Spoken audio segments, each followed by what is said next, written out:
रावण के पास हनुमान जी को ले जाया गया। रावण को हनुमान जी ने बहुत प्रकार से समझाया, पर रावण समझ जाता तो फिर इतनी लंबी कथा चलती कैसे। रावण नहीं समझा। रावण ने कहा इसके अंग भंग कर दो।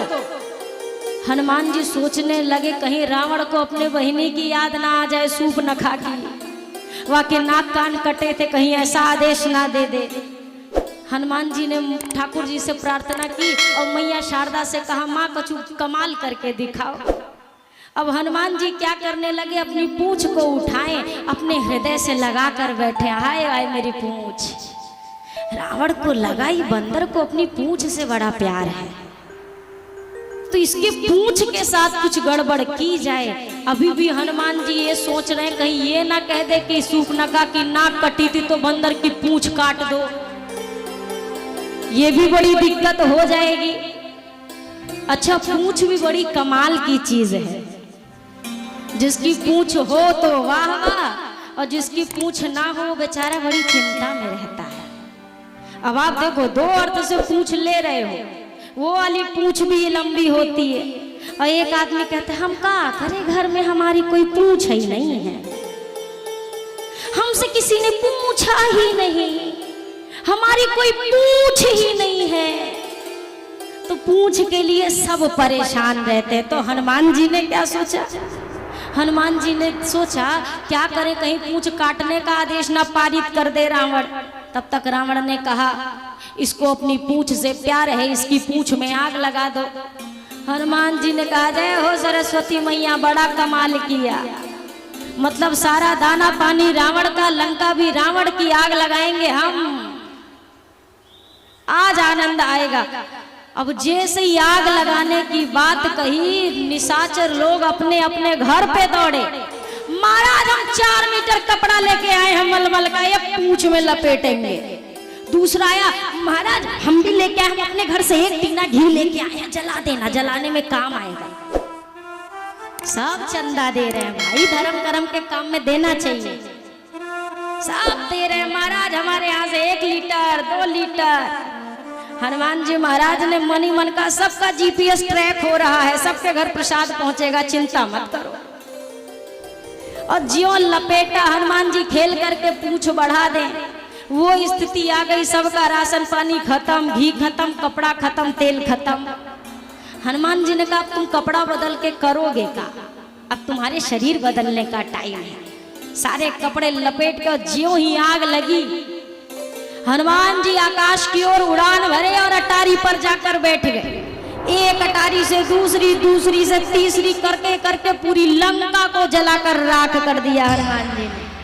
समुद्र में पूंछ बुझाई, मैया से चूड़ा मड़ी ली और राम जी के पास आ गए। राम जी ने कहा हनुमान जी इतना बड़ा बड़ा काम करके आ गए वीर बजरंगबली, सुना है बहुत कमाल किया।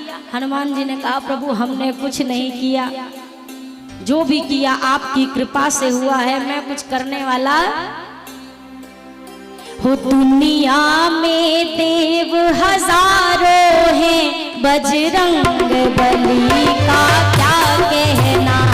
दुनिया में देव हजारों हैं, बजरंग बली का क्या कहना। दुनिया में देव हजारों हैं, बजरंग बली का क्या कहना। दुनिया में देव हजारों हैं, बजरंग बली का क्या कहना। सबका ये उनकी शक्ति का क्या कहना, इनकी भक्ति का क्या कहना, इनकी शक्ति का क्या कहना, इनकी भक्ति का क्या कहना। दुनिया में नेक हजारों हैं, बजरंग बली का क्या कहना। दुनिया में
बार सभी लोग अपनी संपूर्ण ऊर्जा लगाकर जय घोष करेंगे।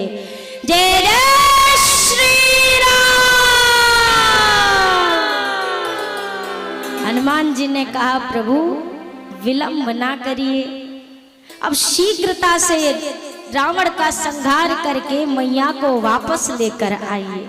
मां बहुत विरह में है प्रभु। सेना सागर के तट पर आई। श्री विभीषण जी महाराज के कथना अनुसार राम जी ने पहले प्रार्थना की, पर जब विनय न मानत जलधि जड़ गए 3 दिन बीत, बोले राम सकोप तब भय बिनु होई न प्रीत। ठाकुर जी ने रोष किया कि लक्ष्मण मेरा धनुष बाण लेकर आइए, आज अग्नि बाण से एक ही बार मैं इस समुद्र का शोषण कर जाऊंगा। अब सागर थर थर आया, उपहारों की थाल लेकर के ठाकुर जी के समक्ष आकर याचना की, प्रभु आपने जो स्वभाव हमें दिया है हम तो उस स्वभाव के पराधीन हैं, पर नाथ आपके इस वानर समूह में नल नील नाम के 2 बंदर हैं और उनको ये वरदान है कि वो जो भी पत्थर डालेंगे वो डूबेंगे नहीं, वो तैर जाएंगे। तो प्रभु इस प्रकार वानरों की सहायता से आप इस समुद्र पर सेतु बंधन का कार्य प्रारंभ करें और मैं भी आपकी सहायता करूंगा।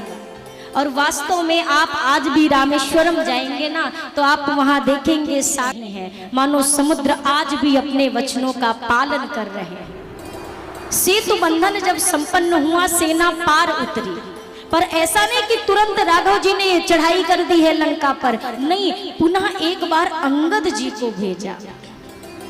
अंगद जी से कहा, अंगद जी वही वार्ता करिएगा जिससे मेरा कार्य भी सिद्ध हो जाए और रावण को मुझे मारना ना पड़े, उसका वध ना करना पड़े, उसका हित हो जाए, मेरा कार्य पूर्ण हो जाए। श्री अंगद जी महाराज पहुंचे और अंगद जी जब पहुंचे ना तो अंगद जी को लंका में देखते ही फिर हल्ला हो गया, आ गया आ गया आ गया, फिर से वो आ गए। सबको लगा फिर से हनुमान जी आ गए। अब जैसे ही दूर से ही अंगद जी दिखाई देना तो लंका वाले वो रावण का महल, आप ऐसे बाएं घूम के सीधा चले जाएंगे ना, वहां रावण का महल है। सब घबरा रहे हैं कहीं फिर से हमारे घर ना आ जाए। अंगद जी ने जब देखा, अंगद जी ने सोचा बढ़िया हनुमान जी इंतजाम करके गए, हमें तो कोई मेहनत ही नहीं करनी पड़ रही है। रावण के समक्ष पहुंचे हैं अंगद जी। अंगद जी को जब पता चला रावण को कि अंगद जी ये बाली के पुत्र हैं, अब रावण ने कहा, ओ तुम बाली के बेटा हो। रावण बोला, बाली के बेटा हो? बाली तो बहुत बलवान था, पर तुम कैसे इतने कायर निकले कि जिसने तुम्हारे पिता की हत्या की है और तुम उसी के पक्ष में हो गए। रावण को जब ये नहीं पता था ना कि बाली का वध हो चुका है तो सबसे पहले रावण ने कहा, और तुम्हारे पिताजी के क्या हाल चाल है? अंगद जी ने कहा, अब मैं क्या बताऊं रावण, 10 दिन बाद तुम खुद ही जाके सीधा पिताजी से पूछ लेना पिताजी कैसे हो। मैं क्या बताऊं, मुलाकात तो तुम्हारी होने वाली है 10 दिन में, वही पूछना। और जब वध का पता चला तो बोलता है, तुम पिता के वध करने के वाले के पक्ष में हो तुम? बाली तो बलवान था और तुम ऐसे कैसे निकले? अंगद जी ने बहुत प्रकार से समझाया। अंगद जी ने बारंबार कहा, रावण अभी भी वक्त है, ठाकुर जी की शरणागति ले लो और मृत्यु के इस घोर नर्तन से इस संसार की रक्षा कर लो, अपने परिवार की रक्षा कर लो। पर रावण नहीं माना। अंगद जी वापस आए राम जी के पास, प्रभु रावण किसी भी हालत में स्वीकार करने वाला नहीं है अपने अपराध को, अब तो युद्ध ही एकमात्र रास्ता है।